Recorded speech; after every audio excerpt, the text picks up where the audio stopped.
Hello friends, welcome to అప్టెక్ jobs. ఈరోజు current affairs game చేంజర్లో భాగంగా మన జాతీయ, అంతర్జాతీయ, రాష్ట్ర మొదలైనటువంటి విషయాల గురించి మనం చర్చించుకుందాం. కరెంట్ అఫైర్స్ విషయాల గురించి చర్చించుకునే ముందు మన అప్టెక్ జాబ్స్లో ఉన్నటువంటి కోర్సు వివరాల గురించి ఒకసారి చూద్దాం. ముందుగా ఏపీపీఎస్సి గ్రూప్ 2 మెయిన్స్కి సంబంధించి మీకు 2 కోర్సులు అందుబాటులో తీసుకురావడం జరిగింది. అవి ఫుల్ కోర్స్, ఒకటి క్విక్ రివిజన్. సో ఈ విధంగా ఫుల్ కోర్స్ అంటేనేమో ప్రతి సబ్జెక్టుకి సంబంధించి టాపిక్ వైజ్గా వీడియోలు, టాపిక్ వైజ్గా టెస్ట్లు, టెస్ట్ విత్ ఎక్స్ప్లెనేషను ఇస్తూ మీకు టెస్ట్ సిరీస్ను కూడా అందించడం జరుగుతుంది. 3 నెలల వ్యవధితో ఉంటుంది. ఇది 559 రూపాయలు. అదేవిధంగా క్విక్ రివిజన్ అని చెప్పి ప్రతి సబ్జెక్టును 5 నుంచి 10 గంటల వ్యవధిలో మీకు ఎక్స్ప్లెయిన్ చేస్తూ అదేవిధంగా మీకు టెస్ట్ సిరీస్ని కూడా అందిస్తున్నటువంటిది ఈ యొక్క క్విక్ రివిజన్కి సంబంధించిన కోర్సు. సేమ్ ఇలాంటి కోర్సులే మనకి టీజీపీఎస్సీ గ్రూప్ 2లో కూడా ఇవ్వడం జరిగింది. అందుట్లో కూడా సేమ్ 3 నెలల వ్యవధితోటి 559 రూపాయలు ఫుల్ కోర్సు, 349 రూపాయలు క్విక్ రివిజన్గా మీకు అందించడం జరుగుతుంది. ఇక ఏపీ మరియు తెలంగాణకు సంబంధించినటువంటి ఈ యొక్క టెట్ 2 మరియు డిఎస్సి కోర్సులు కూడా మీకు అందుబాటులో తీసుకురావడం జరిగింది. 1 సంవత్సరం వ్యాలిడిటీ తోటి వీటి యొక్క కోర్సు ఉంటుంది. దీని యొక్క ఫుల్ కోర్స్ తీసుకుంటే ఎస్జిటికి సంబంధించి 999 రూపాయలు. అదేవిధంగా మెథడాలజీస్కి మాత్రం, అంటే స్కూల్ అసిస్టెంట్ మెథడాలజీలు మాత్రం ఎక్స్క్లూజివ్గా మీకు 1499 రూపాయలతోటి అందించడం జరుగుతుంది. ఇవి మన యాప్లో ఉన్నటువంటి ప్రధానమైనటువంటి కోర్సులు. వీటితో పాటుగా ఆర్ఆర్బి, ఎన్టీపీసీ, ఎస్ఎస్సి ఇతర కోర్సులు కూడా మీకు అందుబాటులో ఉన్నాయి. అక్కడ మీకు దాదాపు 30 గంటలకు పైగా మీకు వీడియోలు మీకు ఫ్రీగా ఉంటాయి. ఆ వీడియోలు చూడండి, నచ్చితే మన యాప్ను పర్చేజ్ చేయొచ్చు. మొదటి వార్త, ఆంధ్రప్రదేశ్కి సంబంధించింది. మొదటి వార్త ఏంటో చూద్దాం. ఆంధ్రప్రదేశ్లో రిలయన్స్ 65,000 కోట్ల పెట్టుబడులు పెట్టనుంది. సో ఈ విధంగా ఆంధ్రప్రదేశ్ రాష్ట్రంలో రిలయన్స్ సంస్థ 65,000 కోట్ల పెట్టుబడి పెట్టడానికి రాష్ట్ర ప్రభుత్వంతో ఎంఓయూ చేసుకుంది. ఇది ఈరోజు వార్తల్లో ఉన్నటువంటి ప్రధాన అంశం. ఆంధ్రప్రదేశ్లోనే కాదు, దేశ జాతీయ స్థాయిలో కూడా ఇది ప్రముఖంగా ఉంది. ఎందుకంటే ఇంత పెద్ద మొత్తంలో ఒక కంపెనీ ఒక ప్రాంతంలో పెట్టుబడి పెట్టడం అనేది ఒక వార్తగా ఇది మనం చూడవచ్చు. ముందుగా చూడండి, శుద్ధ ఇంధన రంగంలో రిలయన్స్ సంస్థ ఆంధ్రప్రదేశ్లో భారీ పెట్టుబడులు పెట్టనుంది. శుద్ధ ఇంధన రంగంలో ఈ మేరకు రాష్ట్ర ప్రభుత్వంతో రిలయన్స్ ఒక అవగాహన ఒప్పందం కుదుర్చుకుంది. రాష్ట్రంలో 500 ఇంటిగ్రేటెడ్ కంప్రెస్డ్ బయోగ్యాస్, ఏంటిదండి, సిబిజి అంటాం. సిబిజి అంటే ఇంటిగ్రేటెడ్ కంప్రెస్డ్ బయోగ్యాస్ ప్లాంట్లను రిలయన్స్ బయో ఎనర్జీ లిమిటెడ్ ఏర్పాటు చేయనుంది. దీనికోసం 65,000 కోట్ల పెట్టుబడులు పెట్టే విధంగా భారీ ఒప్పందాన్ని రాష్ట్ర ప్రభుత్వంతో కుదుర్చుకోవటం జరిగింది. మరి వాటి ద్వారా ప్రత్యక్షంగా మరియు పరోక్షంగా 25 లక్షల మందికి ఉపాధి కల్పించనున్నట్టు కూడా ఈ సందర్భంగా రిలయన్స్ సంస్థ పేర్కొనడం జరిగింది. మరి రాష్ట్రంలోని 8 జిల్లాల్లో వాటిని ఏర్పాటు చేయనున్నారు. రాష్ట్రంలోని 8 జిల్లాలలో వాటిని ఏర్పాటు చేయనున్నారు ప్రధానంగా, అంటే మొదటగా చూడన్నారు. సో ఈ విధంగా రిలయన్స్ సంస్థ మొట్టమొదటిసారిగా ఈ యొక్క బయోగ్యాస్కి సంబంధించి, అంటే bio energy limited integrated compressed biogas ప్లాంట్లను మన రాష్ట్రంలో ఎన్ని ప్లాంట్లు అంటే 500 ఇంటిగ్రేటెడ్ కంప్రెస్డ్ బయోగ్యాస్ ప్లాంట్లు ఏర్పాటు చేయడానికి ఈ 65,000 కోట్లతోటి ముందుకు రావడం జరిగింది. ఇక పైలట్ ప్రాజెక్ట్ కింద ముందుగా కాకినాడలో 3, రాజమహేంద్రవరంలో 2, విజయవాడ, కర్నూలు, కనిగిరి, నెల్లూరులో ఒక్కొక్కటి చొప్పున ప్లాంట్లను రాష్ట్రంలో ఏర్పాటు చేయనున్నారు. మరి 2025 నవంబర్ నాటికి వాటిని ఉత్పత్తిలోకి కూడా తేనుంది. అంతేకాదండి, ఈ యొక్క ఏదైతే ఇప్పుడు స్టార్ట్ చేస్తున్నారో వాటిని 2025 నవంబర్ కల్లా ఉత్పత్తిలో కూడా తేవాలని చెప్పి వాళ్ళు పేర్కొనడం జరిగింది. మరి ప్రకాశం జిల్లా కనిగిరిలో మొట్టమొదటి ప్లాంట్ను డిసెంబర్ 28న శంకుస్థాపన చేయనుంది. సో మొట్టమొదటిగా, అంటే ఈ ప్రాజెక్టులో భాగంగా మొట్టమొదటిగా ప్రకాశం జిల్లాలోని కనిగిరి ప్రాంతంలో మొదటి ప్లాంట్ను డిసెంబర్ 28న శంకుస్థాపన చేయనున్నారు. ఇక బంజరు భూముల్లో సిబిజి ప్లాంట్లు, అంటే వ్యవసాయానికి పనికిరానటువంటి బంజరు భూముల్లో అయితే కనుక ఈ ప్లాంట్ ఉపయుక్తంగా ఉంటుంది. ఎందుకంటే వ్యవసాయ భూములను ఈ ప్లాంట్ కింద చేర్చకుండా బంజరు భూముల్లో ఇది ఉపయుక్తంగా ఉంటుంది. బంజరు భూమి ప్రాంతాల్లోనే ఈ బయోగ్యాస్ ప్లాంట్లు ఏర్పాటు చేయడం జరుగుతుంది. చూడండి, బంజరు భూముల్లో సిబిజి ప్లాంట్ల ఏర్పాటుతో తక్కువ ఆదాయం వచ్చే ప్రాంతాల్లో రైతులకు ప్రయోజనం చేకూరుతుంది. ఒక్కో ప్లాంటు 170 టన్నుల వ్యవసాయ వ్యర్థాలను 20 టన్నుల సిబిజిగా మారుస్తుంది. దీన్ని రవాణా గృహ అవసరాలకు వాడుకోవచ్చు. సో చూడండి, దీనివల్ల ఉపయోగం ఏంటయ్యా అంటే 170 టన్నుల వ్యవసాయ వ్యర్థాలను, అంటే వ్యవసాయ వ్యర్థాల నుంచి ఈ సిబిజిని తయారు చేయడం జరుగుతుంది. 170 టన్నుల వ్యవసాయ వ్యర్థాల నుంచి 20 టన్నుల సిబిజిగా మార్చడం జరుగుతుంది. అంటే వ్యవసాయ వ్యర్థాల నుంచి సిబిజిని తయారు చేయడం జరుగుతుంది. మరి దీన్ని దేనికి ఉపయోగిస్తారయ్యా అంటే రవాణా మరియు గృహ అవసరాలకు ఈ గ్యాస్ని వినియోగించడం అనేది జరుగుతుంది. మరి ఏడాదికి సుమారు 39 లక్షల టన్నుల సిబిజి ఉత్పత్తులు అవుతాయని చెప్పి కూడా పేర్కొనడం జరిగింది ఈ సందర్భంగా. మరి దీన్ని రోజుకు 10 లక్షల తేలికపాటి వాహనాలకు ఏడాది పాటు ఇంధనంగా అందించవచ్చు. అంటే ఏడాదికి సుమారు 39 లక్షల టన్నుల సిబిజి ఉత్పత్తి అవుతుందని, దీన్ని రోజుకు 10 లక్షల తేలికపాటి వాహనాలకు ఏడాది పాటు ఇంధనంగా వాడవచ్చు అని చెప్పి ఈ సందర్భంగా రిలయన్స్ సంస్థ అధికారులు పేర్కొనడం జరిగింది. సుమారు 110 లక్షల టన్నుల సేంద్రియ ఎరువులు ఉత్పత్తి అవుతుంది. అంటే దీంతో పాటు అంటే 170 టన్నుల వ్యవసాయ వ్యర్థాల నుంచి 20 టన్నుల సిబిజి గ్యాస్తో పాటుగా మనకి 110 లక్షల టన్నుల సేంద్రియ ఎరువులు ఉత్పత్తి అవుతాయని కూడా పేర్కొనడం జరిగింది. ఈ మేరకు రసాయన ఎరువుల వినియోగం కూడా తగ్గుతుంది. అంటే సేంద్రియ ఎరువు ఉత్పత్తి అవుతుంది. అంటే వ్యవసాయ వ్యర్థాల నుంచి ఈ సిబిజి గ్యాస్ తయారు చేసిన తర్వాత దాని నుండి ఈ యొక్క సేంద్రియ ఎరువు కూడా ఉత్పత్తి అవుతుంది. మరి సేంద్రియ ఎరువు ఉత్పత్తి అవుతుంది కాబట్టి రసాయన ఎరువుల వినియోగం కొంచెం తగ్గుతుంది. దీన్ని దానికి ప్రత్యామ్నాయంగా వాడచ్చు. సో ఈ విధంగా 150 నుంచి 500 టీపీడి అంటే tons of CO2 per day input feed స్టాక్ను వినియోగించడం ద్వారా రోజుకు 25.5 టన్నుల సిబిజి ఉత్పత్తి వస్తుంది. సో ఈ విధంగా మనకి ఈ సిబిజి ప్లాంట్ల నిర్మాణం వల్ల పర్యావరణ హితమే కాకుండా రసాయన ఎరువుల వినియోగానికి బదులుగా సేంద్రియ ఎరువులు కూడా ఉత్పత్తి అవుతాయి కాబట్టి వాటిని వినియోగించుకోవచ్చని, ఈ విధంగా పర్యావరణ హితంగా ఈ సిబిజి ఉంటుందని కూడా పేర్కొనడం జరిగింది. మరి ఇంత మంచి ప్లాంట్గా ఏర్పాటు చేస్తున్నందుకు రిలయన్స్ సంస్థకు మరి ప్రభుత్వం నుంచి ఏ రకమైన సహకారం అందుతుందో చూద్దాం. ప్రభుత్వం నుంచి సహకారం రాష్ట్రంలోని అందుబాటులో ఉన్న 45 లక్షల ఎకరాల బంజరు భూములు వినియోగంలోకి వస్తాయి. అంటే బంజరు భూములు ఉపయోగం లేకున్నటువంటి బంజరు భూములను ఈ ప్లాంట్లు నిర్మించడం వలన 45 లక్షల ఎకరాల బంజరు భూములు వినియోగంలోకి రానున్నాయి. ఒక్కో ప్లాంటుకు 1000 నుంచి 120 ఎకరాల భూమి అవసరం అవుతుంది. అంటే ఒక్కొక్క ప్లాంటుకు 1000 నుంచి 1200 ఎకరాల భూమి అవసరం అవుతుంది. మరి పన్నుల రూపేణా రాష్ట్రానికి ఏడాదికి 2850 కోట్ల ఆదాయం రానుంది. అంటే ఈ ప్లాంట్ల నిర్మాణం వలన రాష్ట్ర ప్రభుత్వానికి చెల్లించేటువంటి పన్నులు ఎంత పెరుగుతున్నాయి అంటే 2850 కోట్ల రూపాయల పన్ను ఆదాయం వచ్చే అవకాశం ఉంది. ఇక భూములను గుర్తించేందుకు నోడల్ అధికారి నియామకం, సింగిల్ విండో విధానంలో అవసరమైనటువంటి అనుమతులు కూడా ప్రభుత్వం ఇవ్వనుంది. అంటే ఈ ప్లాంట్లు ఏర్పాటు కావడానికి కావలసినటువంటి నిబంధనలన్నీ కూడా అంటే సింగిల్ విండో ద్వారానే ప్రభుత్వం ఇస్తుందని, ఈ భూములను గుర్తించేందుకు నోడల్ అధికారిని కూడా ప్రభుత్వం ఏర్పాటు చేస్తుందని, ఈ విధంగా ఈ సిబిజి ప్లాంట్లు ఏర్పాటు చేసుకోవడానికి త్వరితగతిన అన్ని కూడా అనుమతులు ఇచ్చేందుకు సింగిల్ విండో విధానాన్ని అనుసరిస్తాను అని చెప్పి ప్రభుత్వం ప్రకటించడం జరిగింది. రైట్, ఇక చివరిగా ఈ సిబిజి ప్లాంట్ల యొక్క ప్రయోజనాలు ఏంటో చూడండి. ఈ సిబిజి ప్లాంట్ల యొక్క ప్రయోజనాలు ఏంది, ఉపయోగం చెప్పుకున్నాం, పర్యావరణ హితం అని చెప్పుకున్నాం. అయితే ఇంకొంచెం డీటెయిల్గా చూద్దాం. పర్యావరణ అనుకూలం, కర్బన ఉద్గారాల తగ్గింపు, డీజిల్ మరియు పెట్రోల్ వినియోగానికి ప్రత్యామ్నాయం. అంటే పర్యావరణ కాలుష్యం అనేది ఉండదు, కర్బన ఉద్గారాల నుండి అంటే ఈ యొక్క డీజిల్ పెట్రోల్ వినియోగించడం వలన కర్బన పదార్థాలు వాతావరణంలోకి విడుదలవటం, అంటే కర్బన పదార్థాలు పెరిగిపోతూ ఉన్నాయి కాబట్టి కర్బన ఉద్గారాల తగ్గింపు. ఎందుకని, డీజిల్ కాదు కదా, బయోగ్యాస్ కాబట్టి పర్యావరణ హితంగా ఉంటుంది. కర్బన పదార్థాలు వాతావరణంలోకి చేరవు అంటే కర్బన ఉద్గారాల తగ్గింపు ఉంటుంది. ఇక డీజిల్ పెట్రోల్ వినియోగానికి ప్రత్యామ్నాయంగా ఇది ఉంటుంది. సో ఈ విధంగా సిబిజి ఉత్పత్తికి ఏం కావాలంటే వరిగడ్డి, సోయా చెత్త, చెరుకు చెత్త, పత్తి గడ్డి, అదేవిధంగా పశువుల పేడ వంటి వాటిని వినియోగించడం జరుగుతుంది. మనం చెప్పుకున్నాం కదా, మనకి వ్యవసాయ వ్యర్థాలు ఇవన్నీ కూడా వ్యవసాయ వ్యర్థాలే. ఏంటండి, వరిగడ్డి, సోయా చెత్త, చెరుకు చెత్త, పత్తి గడ్డి, అదేవిధంగా పశువుల పేడ. ఈ విధంగా మనకి ఈ సిబిజి ఉత్పత్తిలో వ్యవసాయ వ్యర్థాలనే ముడి సరుకులుగా వినియోగించుకోవటం జరుగుతుంది. ఈ వనరుల నుంచి వాయురహిత విచ్ఛిన్నం ద్వారా సహజంగా గ్యాస్ ఉత్పత్తి అవుతుంది. అంటే వాయురహిత విచ్ఛిన్నం ద్వారా సహజంగా అంటే ఆ ప్రాసెస్ ద్వారా గ్యాస్ అనేది ఉత్పత్తి అవుతుంది. మరి శుద్ధి చేసిన తర్వాత దీన్ని కుదించి సిబిజిగా పిలుస్తారు.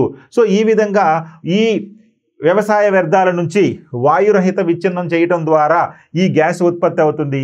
ఈ గ్యాస్ను ఏం చేస్తారంటే శుద్ధి చేయడం ద్వారా సిబిజీ అనేది తయారవుతుంది. సో ఈ విధంగా సిబిజీ అనేది వస్తుంది. ఇందులో 90% కంటే ఎక్కువ స్వచ్ఛమైనటువంటి మీథేన్ వాయువు ఉంటుంది. చూడండి, ఈ సిబిజీ గ్యాస్లో ఎక్కువ ఏ వాయువు ఉంటుందయ్యా అంటే మీథేన్ వాయువు ఉంటుంది. ఇది చాలా చాలా ఇంపార్టెంట్, గుర్తుపెట్టుకోవాలి.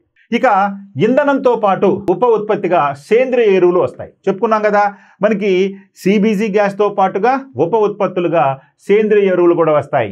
వీటి వాడకంతో నేలలు సారవంతం అవుతాయి. ఈ ఎరువులు నేలల క్షీణతను తగ్గించి మెరుగైనటువంటి దిగుబడులను అందిస్తాయి.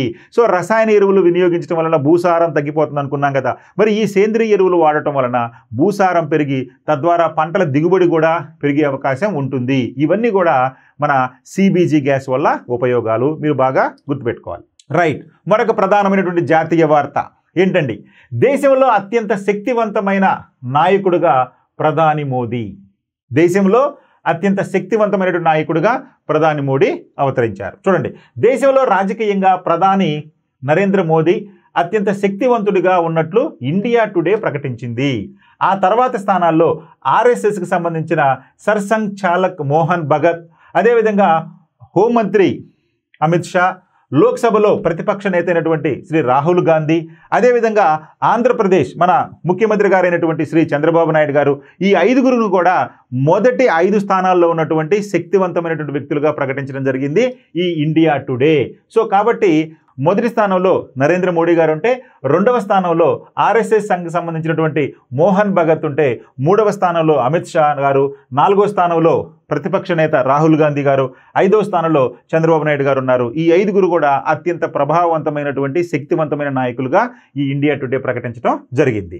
ఇక ముఖ్యమంత్రుల్లో ఏపీ ముఖ్యమంత్రి శ్రీ చంద్రబాబు నాయుడు గారే అగ్రస్థానంలో ఉన్నట్టు చెప్పారు. మరి ఈ 5గురులో మొదటి 5గురులోనే చంద్రబాబు నాయుడు గారు ఉన్నప్పుడు, మరి ముఖ్యమంత్రుల్లో తీసుకుంటే కనుక మన దేశంలో ఉన్నటువంటి 28 రాష్ట్రాల్లో ఉన్నటువంటి ముఖ్యమంత్రుల్లో అత్యంత శక్తివంతమైనటువంటి ముఖ్యమంత్రిగా చంద్రబాబు నాయుడు గారు చరిత్ర సృష్టించడం జరిగింది. మరి 2024లో దేశంలో ఉన్న రాజకీయ పరిస్థితులు, నాయకుల పనితీరు ఆధారంగా వారి శక్తి సామర్థ్యాలను అంచనా వేయడం జరిగింది. మరి ఎట్లా చెప్పారండి ఇండియా టుడే, ఏ రకంగా వీళ్ళని ఈ 5గురిని మొదటి 5గురుగా ప్రకటించిందంటే, 2004లో దేశంలో ఉన్నటువంటి రాజకీయ పరిస్థితులు, నాయకుల పనితీరు ఆధారంగా వారి శక్తి సామర్థ్యాలను అంచనా వేయడం జరిగింది. ప్రధాని మోదీ వరుసగా 3వసారి ప్రధానిగా ఎన్నికై 60 ఏళ్ల రికార్డును తిరగరాశారు. అంటే ఇప్పటి వరకు, అంటే 60 సంవత్సరాల నుంచి మన దేశంలో వరుసగా 3వసారి ప్రధానమంత్రిగా ఈ చరిత్ర సృష్టించడం అనేది జరిగింది. మరి ఒకవైపు అమెరికాతో, మరోవైపు రష్యా, ఉక్రెయిన్, ఇజ్రాయిల్ అధినేతలతో ఏకకాలంలో స్నేహ సంబంధాలు కొనసాగిస్తూనే భారత ఆర్థిక వ్యవస్థను $4 ట్రిలియన్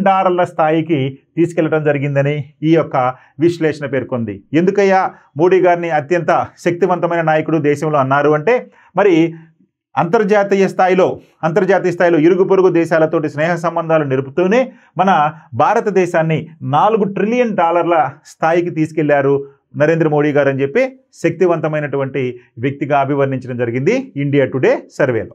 రైట్, మరొక ప్రధానమైనటువంటి వార్త, వివిధ దేశాల సైన్స్ అండ్ టెక్నాలజీస్ క్లస్టర్లు. అంటే ప్రపంచంలో సైన్స్ అండ్ టెక్నాలజీకి సంబంధించి కొన్ని క్లస్టర్లను అభివృద్ధి చేయడం జరిగింది. అంటే సైన్స్ అండ్ టెక్నాలజీలో అభివృద్ధి కోసం అని చెప్పి కొన్ని ప్రదేశాలలో వాటికి సంబంధించిన క్లస్టర్లను ఏర్పాటు చేయడం జరిగింది. అంటే సైన్స్ అండ్ టెక్నాలజీ క్లస్టర్లు అంటారు. అక్కడ సైన్స్ అండ్ టెక్నాలజీ సంబంధించి శాస్త్ర సాంకేతిక రంగాలకు సంబంధించినటువంటి అంశాలన్నీ కూడా అక్కడ ఉంటాయి. మరి అలాంటి క్లస్టర్లు ఏమైనా చూద్దాం. ఏ దేశమైనా అభివృద్ధి పదంలో సాగాలంటే శాస్త్ర సాంకేతిక రంగాలు కీలకం, అంతే కదా. అభివృద్ధి నేడు ఆధునిక కాలంలో అభివృద్ధి జరగాలంటే శాస్త్ర సాంకేతిక రంగాల యొక్క సహకారం ప్రధానం. మరి వీటికి మరింత ఊతం ఇచ్చేందుకు చాలా దేశాలు సైన్స్ అండ్ టెక్నాలజీ అంటే S&T క్లస్టర్లను ఏర్పాటు చేస్తున్నాయి. మరి ఈ సైన్స్ అండ్ టెక్నాలజీ లేదా శాస్త్ర సాంకేతిక రంగాలు అభివృద్ధి జరగాలంటే ముందు R&D అనేది జరగాలి. మరి R&D జరగాలంటే వాటికి కావలసినటువంటి సౌకర్యాలు కలెక్ట్ చేయాలి. మరి ఎక్కడండి, ఒక క్లస్టర్లను ఏర్పాటు చేసి ఒక ప్రాంతంలో ఈ సైన్స్ అండ్ టెక్నాలజీ సంబంధించినటువంటి అవసరాలన్నీ కూడా ఇవ్వటం జరుగుతుంది. వాటిని ఒక క్లస్టర్ అంటాం. ఫర్ ఎగ్జాంపుల్ మనకి ఒక పారిశ్రామిక వాడ ఉందనుకోండి. పారిశ్రామిక వాడ అంటే వివిధ రకాలైనటువంటి పరిశ్రమలన్నీ కూడా అక్కడ కేంద్రీకృతం ఉంటాయి. అదేవిధంగా ఈ S&T క్లస్టర్ అంటే శాస్త్ర సాంకేతిక రంగాలకు సంబంధించినటువంటి అన్ని అంశాలు కూడా అక్కడ ఉంటాయి, కేంద్రీకరించబడి ఉంటాయి. దాన్ని ఒక క్లస్టరు అంటారు. మరి ప్రపంచవ్యాప్తంగా 100 అత్యుత్తమ సైన్స్ అండ్ టెక్నాలజీ క్లస్టర్లను పరిశీలిస్తే అవి 3 లేదా అంతకన్నా ఎక్కువగా ఉన్నటువంటి దేశాలు, అంటే ఒక్కొక్క దేశంలో సాధారణంగా ఒక సైన్స్ అండ్ టెక్నాలజీ క్లస్టర్ ఉంటుంది. అయితే మరి వీటి ఎంత ఎక్కువగా క్లస్టర్లు ఉంటే అంత ఎక్కువగా శాస్త్ర సాంకేతిక అభివృద్ధి జరిగే అవకాశం ఉంటుంది. కాబట్టి కొన్ని దేశాల్లో 3 లేదా అంతకంటే ఎక్కువ క్లస్టర్లు కేంద్రీకృతమై ఉన్నాయి ప్రపంచ దేశాల్లో. మరి అలాంటి దేశాల్లో మొట్టమొదటి స్థానంలో ఉంది చైనా. చైనా దేశంలో ఏకంగా 26 క్లస్టర్స్ ఉన్నాయి. సైన్స్ అండ్ టెక్నాలజీ క్లస్టర్స్ 26 ఉన్నాయి. అమెరికాలో 20 ఉంటే జర్మనీలో 8, భారతదేశంలో 4, దక్షిణ కొరియాలో 4, ఫ్రాన్స్లో 3, యూకేలో 3, జపాన్లో 3, కెనడాలో 3, ఆస్ట్రేలియాలో 3. ఇలా 3 క్లస్టర్లు ఉన్నాయి. మన భారతదేశంలో 4 సైన్స్ అండ్ టెక్నాలజీ క్లస్టర్లు ఉన్నాయి. సో ఈ సైన్స్ అండ్ టెక్నాలజీ క్లస్టర్లు ఎంత ఎక్కువగా ఉంటే ఆ దేశంలో శాస్త్ర సాంకేతిక రంగాల అభివృద్ధి అంత ఎక్కువగా జరిగిద్దని చెప్పి మనం గ్రహించాలి. రైట్. ఇక మరొక ప్రాంతీయ వార్త ఏంటండి? అందశ్రీ ఖాదర్లకు లోక్ నాయక్ పురస్కారాలు. అంటే ప్రసిద్ధ కవులైనటువంటి అందశ్రీ అదేవిధంగా ఖాదర్లకు లోక్ నాయక్ పురస్కారాలు ప్రదానం చేయడం జరిగింది. మరి చూడండి, కవులు అందే ఎల్లయ్య, దాన్ని ఆయన మనం అందశ్రీ అంటాం. ఖాదర్ మొహిద్దీన్, ఈయన పుట్టుమచ్చ ఖాదర్ అని కూడా పిలుస్తాం. కలను లోక్ నాయక్ పురస్కారానికి ఎంపిక చేసినట్లుగా ఫౌండేషన్ వ్యవస్థాపకులు ఆచార్య యార్లగడ్డ లక్ష్మీప్రసాద్ గారు పేర్కొనటం జరిగింది. మరి ఈ అవార్డు గ్రహీతలకు 2 లక్షల నగదు అందజేస్తామని కూడా ఆయన పేర్కొనడం జరిగింది. ఈ అవార్డులను అందించడానికి ముఖ్య అతిథిగా త్రిపుర రాష్ట్ర గవర్నర్ అయినటువంటి మన తెలంగాణ ప్రాంతానికి చెందినటువంటి ఇంద్రసేనారెడ్డి గారు హాజరవుతారని కూడా ఆయన ఈ సందర్భంగా పేర్కొనడం జరిగింది. సో ఈ అందశ్రీ గారు అదేవిధంగా ఖాదర్ మొహిద్దీన్ గారు వీరిద్దరికి కూడా లోక్ నాయక్ పురస్కారం అనేది లభించింది 2024 సంవత్సరానికి గాను. రైట్. మరొక ప్రధానమైన అంతర్జాతీయ వార్త, మారిషస్ ప్రధానిగా నవీన్ రామ్ గులాం. చూడండి, ఈయన ఎంత థంపింగ్ మెజారిటీతో గెలిచాడో ఆ ఎలక్షన్లో చూద్దాం. ద్వీపదేశమైనటువంటి మారిషస్లో జరిగిన ఎన్నికల్లో దాదాపు అన్ని సీట్లలోనూ ప్రతిపక్ష కూటమైనటువంటి ద అలయన్స్ ఫర్ చేంజ్, ఆ ప్రతిపక్ష కూటమి పేరు ద అలయన్స్ ఫర్ చేంజ్ విజయకేతనం ఎగరవేసింది. ప్రధాని ప్రవీణ్ జగన్నాథ్ నాయకత్వంలోని అధికార కూటమి 60 సీట్లలో ఓడిపోవడం జరిగింది. అంటే అన్ని సీట్లలో ఓడిపోయింది. ఈ ఫలితాల నేపథ్యంలో ప్రతిపక్ష నేత అయినటువంటి నవీన్ రామ్ గులాం ప్రధాని పీఠాన్ని అధిరోహించనున్నారు. సో కాబట్టి ఈయన నవీన్ రామ్ గులాం అనేటువంటి ప్రధానమంత్రి కానున్నారు. ఈయన ప్రతిపక్షం నుంచి పాలకపక్షంలోకి వస్తున్నారు. ఆయన గతంలో 2 పర్యాయాలు ఈ ప్రధాని పదవి చేపట్టారు. ఈ యొక్క నవీన్ రామ్ గులాం అనేన ఇంతకు ముందే 2 పర్యాయాలు ప్రధానమంత్రి అయ్యారు. ఆ తర్వాత ప్రతిపక్షంలో ఉండి ఇప్పుడు అన్ని సీట్లు గెలిచి మరొకసారి ప్రధాని కానున్నారు మారిషస్ దేశానికి. రైట్. మరొక ప్రధానమైనటువంటి జాతీయ వార్త ఏంటండి? సిఐఎస్ఎఫ్కు తొలిసారి మహిళా పటాలం. సిఐఎస్ఎఫ్ అంటే ఏంటండి? Central industrial and security force. ఈ సిఐఎస్ఎఫ్కు తొలిసారిగా మహిళా పటాలం అనేది రానుంది. ఇప్పటి వరకు పురుషులతోటే ఉన్నటువంటి సిఐఎస్ఎఫ్ పటాలం ఇప్పుడు మహిళలతో కూడా రానుంది. ఇది చూడండి, విమానాశ్రయాలు ఇతర ముఖ్యమైన ప్రాంతాల్లో పెరుగుతున్నటువంటి రద్దీని దృష్టిలో ఉంచుకొని తొలిసారి మొత్తం 1025 మంది మహిళలతో కూడిన సిఐఎఫ్ రిజర్వ్ బెటాలియన్ను కేంద్ర ప్రభుత్వం మంజూరు చేసింది. అంటే సిఐఎస్ఎఫ్లో ఇప్పుడు మహిళలతోటి ఒక బెటాలియన్ రాబోతుంది. సీనియర్ కమాండెంట్ ర్యాంక్ అధికారి నేతృత్వంలో ఈ ప్రత్యేక మహిళా రిజర్వ్ యూనిట్ను ఆమోదిస్తూ కేంద్ర హోంమంత్రిత్వ శాఖ ఇటీవల ఉత్తర్వులు జారీ చేయడం జరిగింది. 68 విమానాశ్రయాలు, అంటే మన దేశంలో ఉన్నటువంటి 68 విమానాశ్రయాలు, ఢిల్లీ మెట్రో, తాజ్మహల్, ఎర్రకోట వంటి చారిత్రక కట్టడాల వద్ద ఈ దళం తమ విధులను నిర్వహించనుంది. సో కాబట్టి మహిళలతో ఏర్పాటు కానున్నటువంటి ఈ సిఐఎస్ఎఫ్ పటాలం ప్రధానంగా విమానాశ్రయాల్లోనూ అదేవిధంగా ఢిల్లీ మెట్రో, తాజ్మహల్, ఇతర చారిత్రక కట్టడాల యొక్క సంరక్షణను చేపట్టనుంది. రైట్. ఇక చివరిగా క్రీడా వార్త ఏంటండి? ప్రపంచ బిలియర్డ్స్ ఛాంపియన్షిప్ విజేత ఎవరండి? Pankaj Advani. So international billiards and snookers federation ప్రపంచ బిలియర్డ్ ఛాంపియన్షిప్లో పంకజ్ అద్వానీ విజేతగా నిలిచాడు. సో ప్రపంచ బిలియర్డ్ ఛాంపియన్షిప్ విజేతగా మన దేశానికి చెందిన పంకజ్ అద్వానీ నిలిచాడు. 2024 నవంబర్ 9న దోహాలో జరిగినటువంటి ఫైనల్లో 4-2 తేడాతో ఇంగ్లాండ్కి చెందినటువంటి రాబర్ట్ హాల్ను ఓడించి ఆయన ఈ విజయం సాధించడం జరిగింది. ఇది పంకజ్ నెగ్గినటువంటి 28వ ప్రపంచ టైటిల్. అంతేకాక పంకజ్కు ఇది వరుసగా 7వ ట్రోఫీ. వరుసగా 7 సార్లు ఈయన గెలవడం జరిగింది ఈ ట్రోఫీని. సో ఈయన పంకజ్ అద్వానీ. రైట్స్. ఇక బిట్స్ చూద్దాం. క్రింది వాటిలో సరైనవి ఏవి అని అడుగుతున్నాడు. భారత వాస్తవ జీడిపి ఆర్థిక సంవత్సరం 2023-24లో 8.2%. భారత వాస్తవ జీడిపి గ్రాస్ డొమెస్టిక్ ప్రొడక్షన్ ఆర్థిక సంవత్సరం 23-24లో 8.2%. బి భారత్లో స్థిరమైన వినియోగ డిమాండ్ మరియు స్థిరమైన పెట్టుబడి డిమాండ్ల వలన వరుసగా 3వ సంవత్సరం 7% పైగా వృద్ధి నమోదైంది. మన వాస్తవ జీడిపి 2023-24లో 8.2%. అదేవిధంగా భారత్లో స్థిరమైన వినియోగ డిమాండ్ స్థిరమైన పెట్టుబడి డిమాండ్ల వలన వరుసగా 3 సంవత్సరాల పాటు 7% పైగా వృద్ధి రేటు నమోదైంది. ఇది నిజమా కాదా, సరైనవేది అంటున్నాడు. ఏ మాత్రమే, బి మాత్రమే, ఏ మరియు బి మరియు ఏది కాదు అంటున్నాడు. ఏంటండి ఇక్కడ రైట్ ఆన్సర్? ఏ మరియు బి. అంటే 23-24లో 8.2 జీడిపి వృద్ధి రేటు ఉంది. ఇక మన దేశంలో వినియోగ డిమాండ్ స్థిరమైన పెట్టుబడి డిమాండ్ల వలన వరుసగా 3వ సంవత్సరం కూడా 7% పైగా వృద్ధి రేటు నమోదైంది. ఇది కూడా వాస్తవమే. కాబట్టి మనకి ఏ మరియు బి అనేది రైట్ ఆన్సర్. నెక్స్ట్ మరొక ప్రధానమైన ప్రశ్న చూడండి. భారత ఆర్థిక సర్వే 2024 ప్రకారం క్రింది వాటిని వివిధ రంగాల వాటాను జతపరచండి. వివిధ రంగాల యొక్క వాటా జతపరచడం: వ్యవసాయ రంగం, పరిశ్రమల రంగం, సేవా రంగం. వ్యవసాయ రంగం తీసుకుంటే వ్యవసాయ రంగం వాటా ఎంత ఉందండి మన జీడిపిలో? మన భారతదేశంలో మన జీడిపిలో వ్యవసాయ రంగం వాటా తీసుకుంటే మనకి 17% ఉంది. పరిశ్రమల రంగం తీసుకుంటే 27.6% ఉంది. సేవా రంగం తీసుకుంటే 54.7% ఉంది. ఎప్పుడండి? 2024 భారత ఆర్థిక సర్వే 2024 ప్రకారం వివిధ రంగాల వాటాలు. మరి ఏ అనేది 3, A3 కాబట్టి ఇక్కడ మనకి 1 కాదు, 2 కాదు, 3, 4 ఉండాలి. సో ఇక్కడ చూడండి A3, B2, C1 కాబట్టి third one is the right answer. Next మరొక ప్రశ్న. భారత ఆర్థిక సర్వే 2024 ప్రకారం క్రింది వాటిలో సరైనవి ఏవి? భారత ఆర్థిక సర్వే 2024 ప్రకారం కేంద్ర ప్రభుత్వ ద్రవ్యలోటు 22-23 ఆర్థిక సంవత్సరంలో 6.4%గా ఉంది. నెక్స్ట్ కేంద్ర ప్రభుత్వ ద్రవ్యలోటు 23-24 ఆర్థిక సంవత్సరంలో 5.6%కి తగ్గింది. అంటే 22-23తో పోల్చుకుంటే 23-24లో ద్రవ్యలోటు తగ్గింది. అంటే 6.4 నుంచి 5.6కి వచ్చింది అని అడుగుతున్నాడు. మరి కింది వాటిలో సరైనవి ఏది అన్నాడు. ఏదండి? ఏ మాత్రమే, బి మాత్రమే, ఏ మరియు బి మరియు ఏది కాదు. ఇక్కడ ఏంటంటే మరలా 2. అంటే 22-23 ఆర్థిక సంవత్సరంలో ద్రవ్యలోటు 6.4గా ఉంటే 23-24లో అదే ద్రవ్యలోటు 5.6%కి వచ్చింది, తగ్గింది. ఇది రైటే కాబట్టి ఏ మరియు B is the right answer. Okay, thank you.